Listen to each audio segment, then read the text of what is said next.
I don't know if any of you had a time to look at them. It's for 2 Harris County candidates, Mary Nan Huffman for City Council and Meg Seff for Houston ISD. And the first one actually followed the instructions on the application and did them in red type. Yes. Yes, she filled out by hand, and then she snapped a picture of it and just sent it to me. So that's why it's like 2 PDF files, or JPEGs or whatever. But yeah, I don't know if you've had a chance to look at the applications themselves, but they're all fine. They went through the Harris County screening process. They were interviewed, and then the EC voted. I participated in the interviews. They're both great candidates. So, I mean, this should be a pretty, a no-brainer. Are there any questions on these two? Well, if you need, I'd be glad to make a motion to approve when we Okay. have discussion after that. All right, motion, is there a second? Second. Any discussion? Yes. This could be an interesting race because Busby is running against Mary Nan in the fall of impeachment, so we're not worried, are we? Well, of course, I don't know. But I will say that Tony Busby was also interviewed. And, he was asked, why did you vote in the 2022 Democrat primary?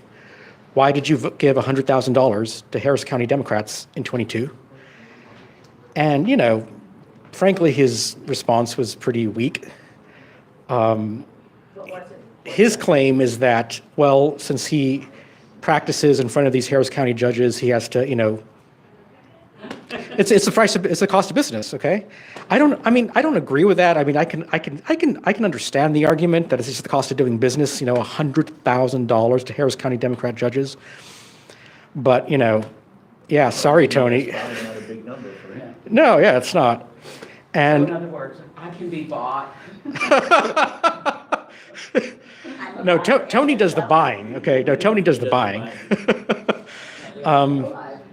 And I told him, because I voted for him in the 2019 mayoral runoff. I supported Bill King in the first round, but I voted for him in the runoff because he was a better alternative than Turner. And I asked him, why didn't you run in one of the at-large races? Because we've got some really far-left Democrats, and with all his money, he could have beaten one of them.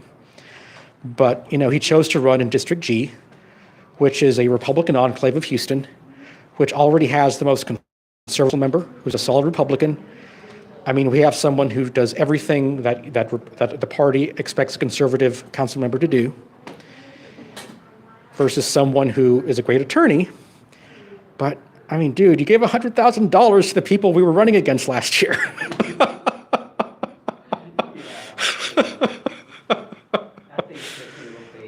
I mean, That the district he chose to run in would make me question his intention.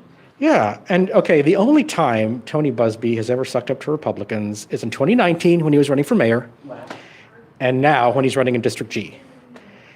And like I said, Tony, I don't think he's bad. I think if he was on city council, he could do some interesting things. But I'm sorry, you're running against the most solid Republican, the most solid conservative on city council, and you have some very questionable Democrat associations. So, sorry. But anyway, that was the issue with Mary Nan Huffman. And I don't know if you were there on Monday night. The committee recommendation to approve, endorse Mary Nan passed overwhelmingly.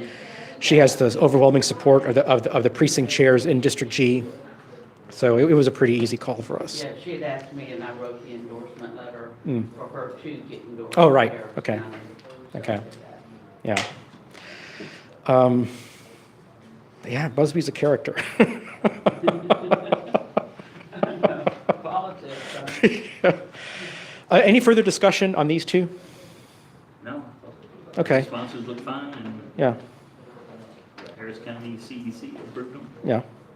All right. Well, those in favor of recommending those two, say aye. Aye. Those opposed, say no. All right. That's done.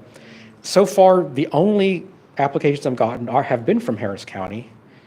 Collin County has had some inner turmoil, so they have not had the opportunity to meet to make endorsements. And otherwise, I haven't gotten any. I don't know if this is just kind of a, there's not as many jurisdictions have elections in November, or just not, yeah. Most, especially May, most of the school districts don't want it combined when other people are going to the polls. They want it just their school and city council people Yeah. voting. But, if, we'll still take any applications if, there's, yeah, that's all we have for now.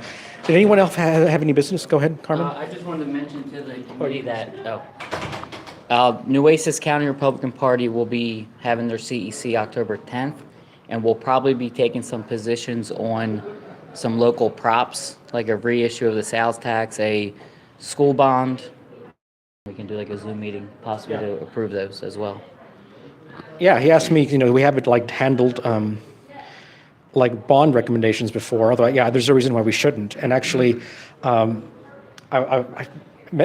messaged me earlier, said, have you done anything about bonds? And said, well, this endorsement process has kind of sucked all the oxygen out of everything. But I would like going forward to do more about bonds, because that is something that, again, most county parties are still learning that they can endorse candidates, and they still don't know that, you can oppose bonds too.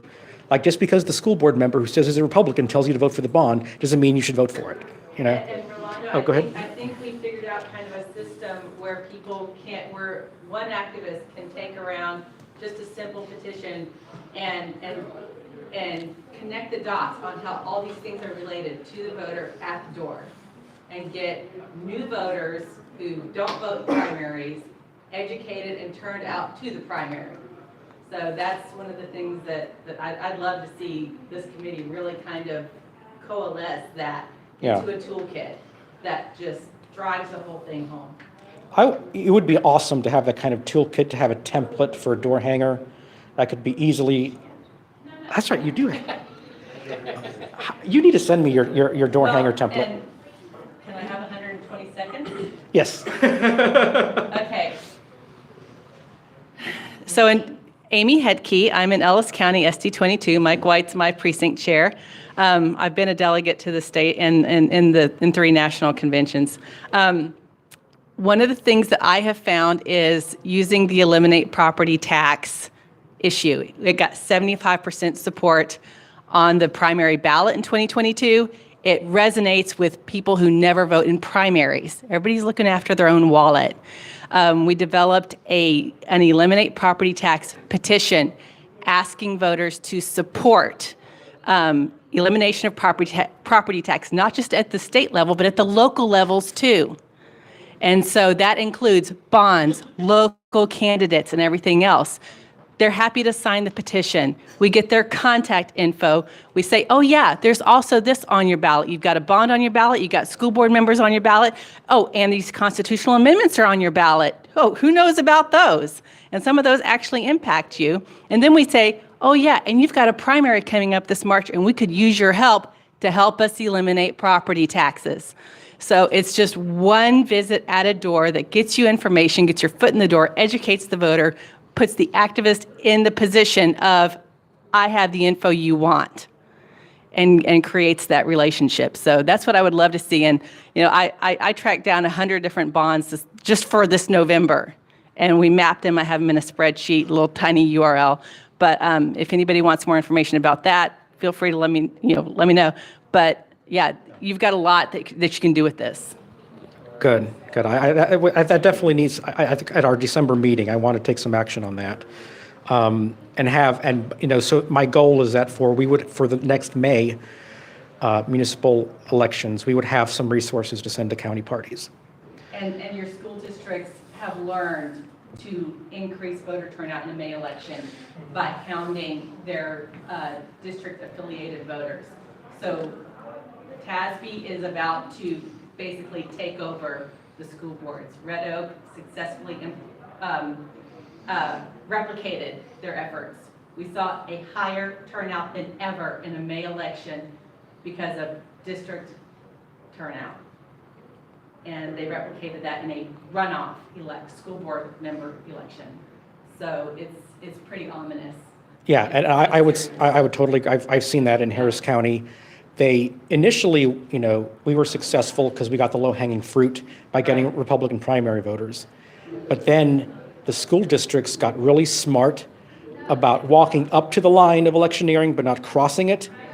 And they can do a lot because they have all that information. City council members Yes. are block walking with informational door knocking. Yes, yes.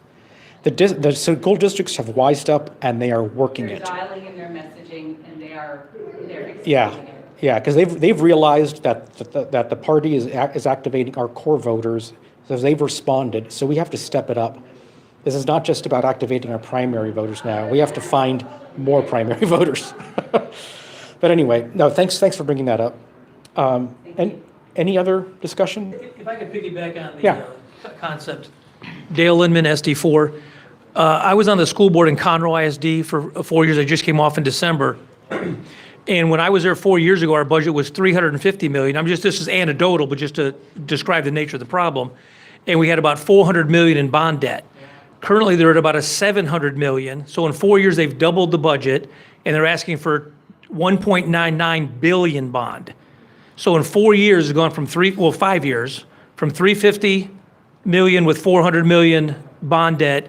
They will be now at about an $800 million budget with $2.5 billion. And they've also definitely, we see it locally in Montgomery County where they're wising up. They've divided the bond up into parts A, B, C, D. So they're saying, hey, let's do $500 million bonds and, we're going to get something passed. And I submitted a bond, I think when I was on the board, a substitute bond for, I think it was like 212 million. And it was everything that was teaching and everything that was safety. They said, no, we want the 500 million. And I thought, well, what in the world? And really just, again, anecdotal, but they built 10 new classrooms at the Woodlands High School, $10 million, $1 million per room. And I said, is that electron microscopes? Or, how could you take how was it cost $1 million per room? They said, that's what it costs now. There's no mechanism there that is saying no to this, other than ultimately, hopefully, the voter, which they need education. So I just give that information to say it is a radically exploding problem with taxes at the local level. Thank you. Any other discussion? All right. Is there a motion to adjourn? Those in favor of adjourning? We voted on it. I'd like a Yeah. minute for, 3 against. Is there, all right, those in favor of adjourning, say aye. Aye. Those opposed, say no. And we're adjourned. Thank you. Let me introduce myself. I'm Robert Panright. I came out